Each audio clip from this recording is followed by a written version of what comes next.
ሰላም ውድ አድማጮቻችን፣ ይሄ የስፖርት ነው። እንግዲህ መድፈኞቹ ከኤቨርተኑ ጨዋታ ድል በኋላ የእንግሊዝ ፕሪሚየር ሊግን እየመሩ 17 ሳምንታትን መሄድ ችለዋል። በሁለት ነጥብ ልዩነት ኃላፊነታቸውን በሚገባ የተወጡበት ጥሩ ውጤትን ያስመዘገቡበት፣ በተለይ ደግሞ አርሰናል ባለፉት ሳምንታቶች ከነበረበት ሁኔታ ማገገም የቻለበት ከሜዳ ውጭ ያለውን ፐርፎርማንስ በሚመለከት ነው። ታዲያ በዛ ጨዋታ ያየናቸውን 5 ነገሮች እናነሳለን። ዮኬሬስ፣ ራይስ፣ ሳካ፣ ሳሊባ፣ ቲምበር፣ ማይክል አርቴታን እናነሳለን። በተለይ ማይክል አርቴታን በሚመለከት ይህ አሰልጣኝ 6 ዓመታትን በአርሰናል ቤት ቆይተዋል። የዴቪድ ሞይስ የቀድሞውን አሰልጣኙን የቀድሞውን ቡድኑን ኤቨርተንን ነው ማሸነፍ የቻለው። ያ ብቻ አይደለም፣ በአርሰናል ቤት ዋንጫ የማምጣት ግዴታ ውስጥ ወድቋል። ስብስቡን እንዴት እየተጠቀመው ነው ብለን እናያለን። በተለይ የገብርኤል ማጋሌስ እና የካይ ሃቨርትዝ መመለስ የሚጠበቅ ነው የሚሆነው በሚቀጥሉ ሳምንታቶች። የብራይተንና የቪላው ጨዋታ ላይ በተለይ ተጠባቂ ጨዋታ በዚህኛው ሳምንት ክሪስታል ፓላስን በኤምሬትስ የሚገጥምበት ነው። 3 ተከታታይ የሜዳ ጨዋታዎች አሉት። ስለዚህ እነዛ ጨዋታዎች ላይ ጥሩ ፐርፎርም ማድረግ የሚጠበቅ ይሆናል ተብሎ ይታሰባል። አጠቃላይ ግን አርሰናል የእንግሊዝ ፕሪሚየር ሊግን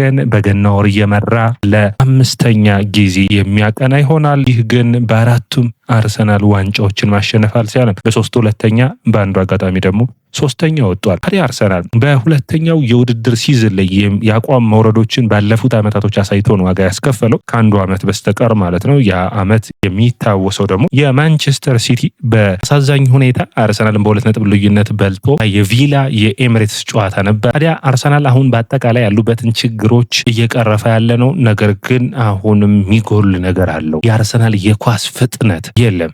በተለይ በመልሶ ማጥቃቶች ረገድ ኳሱ ይዘገያል። ከዚህ በፊት ማይክል አርቴታ ራሱ በግልጽ ሲናገር ነበር፣ ኳሱ መፍጠን ይጠበቅበታል። ውድ አድማጮቻችን፣ እናንተ እንዴት አያችሁ? ስለ ጨዋታው ምን ታስባላችሁ? በጨዋታው ላይ ምን የተለየ ነገርን አያችሁ? በሚቀጥሉ ጨዋታዎች ውስጥ ምን ታስባላችሁ? እንግዲህ ከማይክል አርቴታ እንጀምር። ማይክል አርቴታ በዚህ ጨዋታ ላይ አወዛጋቢ የነበሩ ውሳኔዎችን ወስኗል። አንዱ የኔ የሚመስለኝ በተለይ በሁለቱም ተጫዋቾች መካከል ያለውን ውሳኔ መወሰን ነው። ኦዴጋርድ ወይስ ኤዜ? ኦዴጋርድ አሁንም በፕሪሚየር ሊጉ ብዙ ኤሪያዎችን የሚያካል ተጫዋች ነው። ነገር ግን እግር ኳስ ያ ብቻ አይደለም፣ ፕሬስ የሚያደርግ ነው። ፍጥነቱ ጥሩ ነው። ነገር ግን ኦዴጋርድ ከአምና ጉዳቱ በኋላ ያን ኦዴጋርድ ተመልሶ እያየ ነው አይደለም። ምክንያቱም እድሎችን መፍጠር ብቻ ሳይሆን ዮኬሬስን ማግኘት ለኦዴጋርድ በጣም ከባድ ሆኖበታል። በአንድ አጋጣሚ እንኳን ሲያገኘው ኳሱ ረዘመበት። ኦዴጋርድ የመጀመሪያ ተቀዳሚ ስራው መሆን ያለበት ይህንን ማሳካት ነው። ነገር ግን ተደራራቢ የሆነ የአማካይ ክፍሉ ላይ ምንም አይነት ተጽዕኖ አለመፍጠር፣ በተለይ ወደ ቀኝ መስመር ላይ አልቶ የመጫወት ባላንስ አለማድረግ፣ ቀኙና ግራውን ይታያል። ቡካዮ ሳካ በመጀመሪያው አጋማሽ በተለይ ወደ ግራም ሲያደላ ይታይ ነበር። ኤዜ በዚህ በኩል የተሻለ ነው። ኤዜ ደግሞ ከአርሰናል አጨዋወት ሂደት ጋር መዋሃድ አልቻለም። ያለ ኦዴጋርድ አርሰናል ስብስቡ ያ ሳምንት ጥሩ አስደናቂ ጨዋታን ያሳለፈበት፣ በተለይ የባየር ሙኒኩና የቶተናሙ ጨዋታ ጥሩ ፐርፎርማንሶችን ያሳየበት ነበር። ያለፉት ተደራራቢ ጨዋታዎች ሊሆኑ ይችላሉ። አሁን እንግዲህ እንደሚጠበቀው በክሪስታል ፓላስ ጨዋታ ላይ መመለስ የሚችል ከሆነ ኤዜና ኦዴጋርድ መፎካከርን በሚገባ ማየት ያለብን ይመስለኛል። ሊያንድሮ ትሮሳርድ አጨራረሱ ነው እንጂ በኔ እይታ በማርቲኔሊና በትሮሳርድ መካከል አሁንም በጣም ልዩነት አለ። ማርቲኔሊ ስፔሶች ከሌሉ ቡድኑ የሚያፈገፍግ ከሆነ በሁልብሱ ጨዋታ እንዳልነው በዚህ ጨዋታ ላይም ተቸግሮ ነበር ተቀይሮ ገብቶ። ትሮሳርድ እድሎችን ቢያመክንም በጨዋታ አጠባበቁና እንዲሁም ደግሞ በአጨዋወት ሂደቱ ላይ በተለይ ደግሞ ከካላፊዮሪ ጋር በመጣጣም በጣም ትሮሳርድ የተሻለ ነውና በዛ በኩል ውጤታማ ሆኗል። ታዲያ ማይክል አርቴታ በኔ እይታ በውሳኔዎቹ አለስማማባቸዋሉ። ምንድነው አርሰናል ስብስብ ውስጥ በሁለት ቡድኑን የመክፈል አይነት ባህሪ ይታይበታል። የሆነ ተጫዋቾች አይነኩም።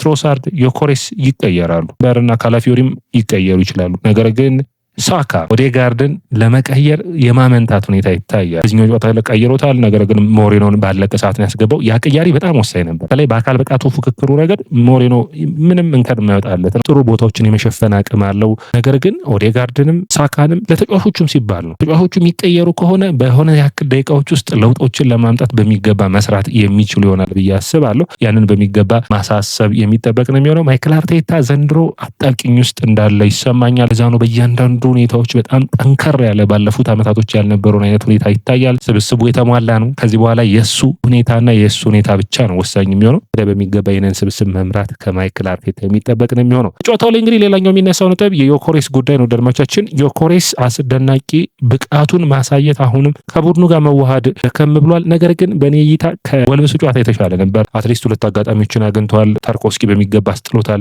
ከሳሊባ የመጣ እድል ነው። አሁንም እድሎችን እንዲመጡ ዮኬሬስ መሞከር ይጠበቃል። ይጠበቅበታል። በኔ እይታ ዮኬሬስ ላይ ማይክል አርቴታ ከፍተኛ የሆነ እምነቱን መጣልና መሞከር ያለበት ይመስለኛል። አንድ አጥቂ ነው ብለህ ካመጣ በአርሰናል ቤት ለምሳሌ በቅርብ ጊዜያቶች የኦሊቨር ጂሩን በኦብሜያንግ ሲተካ የምታስታውሱ ከሆነ ጂሩን እድል ተሰጥቶት ድሎችን ሲያመክን፣ አሁን ዮኬሬስ እኮ ድሎችን ማግኘት ነው ያቃተው። ለምሳሌ በቀላሉ ለመውሰድ ሃላንድ 74 ሹቶችን ያደረገው በውድድር ዓመቱ ደልማቻችን፣ ዮኬሬስ ግን 17 እና 18 ሹቶችን ነው። በጨዋታዎች ውስጥ ተደጋጋሚ ድሎችንና ተደጋጋሚ ሹቶችን ማድረግ ይጠበቅበታል። ማይክል አርቴታ ደግሞ ይህንን ተጫዋች እንዲያግዝ አድርጎ ቡድኑን ቅርጽ ማስያዝ ይጠበቅበታል ብዬ አስባለሁ። ፍጹም ቅጣት ምቱ ያስቆጠረበት አጋጣሚ ዮኬሬስ በኔ እይታ የአርሰናል የመጀመሪያው ፍጹም ቅጣት መቼ ነው መሆን ያለበት። ሳካም ኦዴጋርድም ሃቨርትዝም በዚህ ሞክረው ሲስቱ አይተናልና ዮኬሬስ ግን በጣም ጥሩ የሆነ ከ23 በኋላ 19 ፔናልቲዎችን ለስፖርቲንግ ሊዝበን 19ኙን አስቆጥሯል። በአርሰናልም ጥሩ ነው። ዮኬሬስ በፐርፎርማንሱ ረገድ ደግሞ እሱ ማሻሻል የሚጠበቅበታል። አንደኛ ኳሱን ይዞ መቆየት ሆልድ አፕ ላይ ትልቁ ሚናው ይሄ ነው አይደለ?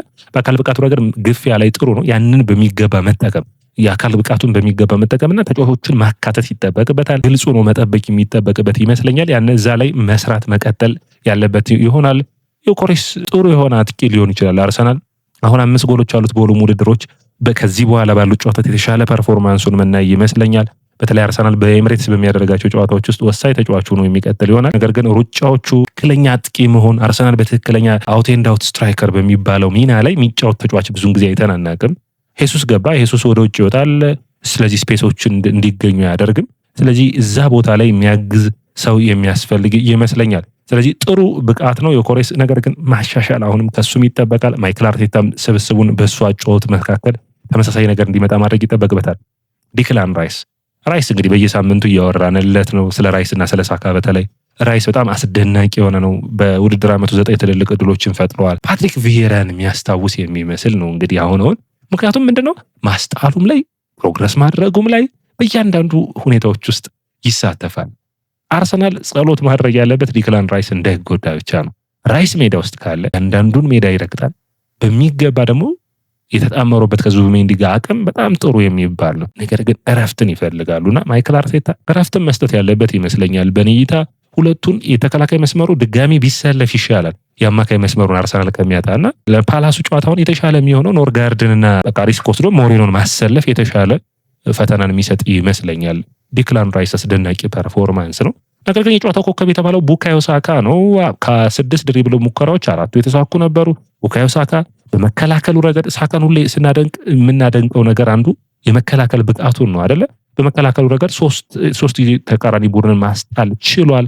ያ እንግዲህ አንዱ የእሱ ጥንካሬ ነው ሆኖ መነሳት የሚጠበቅበት ነው። ታዲያ በጨዋታው ላይ እንግዲህ አርሰናል እዚህ ጋር ነው እንደ ችግር የምታዩት። በኔ እይታ አርሰናል የፕሪሚየር ሊግ ዋንጫ ላይ ተፎካካሪ ለመሆን ወይም ደግሞ ዋንጫውን ለማንሳት ማንቸስተር ሲቲ ሳይሆን የአርሰናል የአጥቂ ክፍል ጎሎችን ማስቆጠር ይጠበቅበታል። የአርሰናል የተከላካይ መስመር ባለፉት ዓመታቶች አይተነዋል፣ ውጤታማ ነው። ተጫዋቾቹ እየተቀያየሩ እንኳን ከሌሎች ክለቦች አንጻር በጣም ጥሩ ፐርፎርማንስ የሚያደርግ ነው። ለምሳሌ በዚህ ጨዋታ 0.2 ኤክስጂ ነው የሞከረው። አንዱን ታርጌት ብቻ ነው የተሞከረበት አርሰናል። በተቃራኒው አርሰናል 1.81 ኤክስጂ ፈጥሮ 1 ጎል ነው ያስቆጠረው። 13 ሽት አድርገው 2ቱን ታርጌት ነው ያደርጉት። 2ቱ ፖል የመለሱት ኳሶች ሳይጠቃለሉ ማለት። ስለዚህ 1.81 ኤክስጂ አርሰናል አትሊስት ከ2 በላይ ጎሎችን ማስቆጠር ይጠበቅበታል። በትንሹ 2 ጎሎችን ማስቆጠር ይጠበቅበት ነበር። አርሰናል በሁሉም ውድድር የመጀመሪያውን ጎል ካስቆጠረ እያሸነፈ ነው። ይህ ጥሩ የሚባል ብቃት ነው፣ ማስቀጠል ሪትሙን። ከዛ ውጭ በፔናልቲ ያሸነፈው አርሰናል ከነሐሴ 23 በኋላ ለመጀመሪያ ጊዜ ነው። ከዛ ውጭ ሌላኛው መነሳት የሚጠበቅበት ነጥብ አርሰናል ኦዴጋርድ እና ቡካዮ ሳካ ሜዳ ላይ ኖረው 2ቱ ፍጹም ቅጣት ምት ሳይመቱ እንግዲህ ዮኬሬስ አስቆጥሯል አይደለ? ይህ ማለት ወደኋላ ስንመለስ የበርንማውዝ ጨዋታ ነው የሚመለሰው። በርንማውዝን ያሸነፉበት እንግዲህ በርንማውዝ ከአርሰናል 2023 ላይ ማለት ነው። የሃቨርትዝ የመጀመሪያ ጎል ነው በእንግሊዝ ፕሪሚየር ሊግ የተመዘገበው ነው።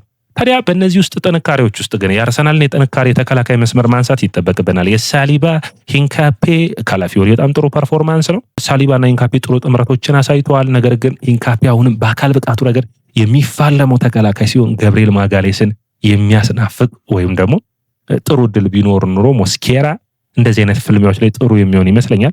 ሂንካፔ ታዲያ ጥሩ መከላከል ብቃቱን አይተናል። ነገር ግን አሁንም በአካል ብቃቱ ረገድ ገዘፍ ካሉ ተጫዋቾች ጋር በሚገባ መፎካከር ይጠበቅበታል። ሳሊባ ጥሩ ፐርፎርም አድርገዋል። ቲምበር ነው እንግዲህ የሚነሳው። ቲምበር 47 ፓሶች 44ቱ የተሳኩ ነበሩ። 7 በተቃራኒ ሳጥን ቦክስ ውስጥ ነክቷል። ይህ ለአጥቂ ራሱ በጣም ወሳኝ ነው። ደህንመቶቻችን 6 ኳሶችን ደግሞ አሸንፏል። የአንድ ለአንድ ፖሴሽኖችን ማሸነፍ ችሏል። 4 ታክሎችን ማድረግ ችሏል። የአንድ ለአንድ ግንኙነቶችን ማሸነፍ ችሏል። በጣም ጥሩ ነው። 1 ድል ፈጥሯል፣ 1 ሹት አድርጓል። በጣም አስገራሚ ፐርፎርማንስ ላይ የሚገኝ ነው የአርሰናል ተከላካይ። ጉዳትን ብቻ መንከባከብ ነው የሚያስፈልግ። በተለይ ገብርኤል ማጋሌሽ የሚመለስ ከሆነ አርሰናል ብዙ የተከላካይ መስመር ተጫዋቾች ቢኖሩትም የቀይ መስመር ተከላካይ አይኖረውም። ስለዚህ አንዱ ካላፊዮሪን ወይም ደግሞ ሂንካፔን ወደ ግራ ወስደን ማለት ነው ገብርኤል ማጋሌሽ እና ሳሊባ የሚሰለፉ ከሆነ ሂንካፔ አንዳንድ ጨዋታ ያለበለዚያ ካላፊዮሪ አንዳንድ ጨዋታ፣ በቀኝ መስመር ላይ ግን የተሻለ ተጫዋች ሊሆን የሚችለው ሊያግዝ የሚችል ተጫዋችን ማሰለፍ የሚቻል ነው። አንዱ ካላፊዮሪ ከዚህ በፊት የፓሪስ ሰን ጀርመኑ አምና በኤምሬትስ በተደረገው ጨዋታ ላይ ያንን ቦታ ሲሸፍን ይታይ ነበር። አንዱ ተጠቃሚ ሊሆን ይችላል ብዬ አስባለሁ። አጠቃላይ አርሰናል እንደ ቡድን ወሳኛው ነው 3 ነጥብ ወስዷል። በምንም አይነት ይሁን 1-0 ይሁን ማንቸስተር ሲቲ 3-2 እና 5-4 እያሸነፈ የወሰዳቸው 3 ነጥቦች ናቸው አሁን ጥሩ ፐርፎርም እንዲያደርግ ያገዙት። ማይክል አርቴታ ግን ማጥቃቱን ማሻሻል የሚያስፈልግ ነው የሚሆነው። አርሰናል ጎሎች ያስፈልጉታል። በተለይ ደግሞ ከተለያየ አንግል ያንን በፍጥነት ማከናወን የሚጠበቅባቸው ይመስለኛል። በተለይ የብራይተንና የቪላው ጨዋታ ጠንካራ ፈተና የሚሆንባቸው ነው። ሁለቱም ቡድኖች ስፔሶችን ይተዋሉ። ስለዚህ አርሰናል የተሻለ ጎሎችን ማስቆጠር በነዛ ጨዋታዎች ውስጥ ይጠበቅበታል። ሰላም ወዳጆቻችን፣ ይህ የስፖርት ነው። የስፖርትን ላይክ፣ ሼር፣ ኮሜንት፣ ሰብስክራይብ ማድረጋችሁን አትርሱ።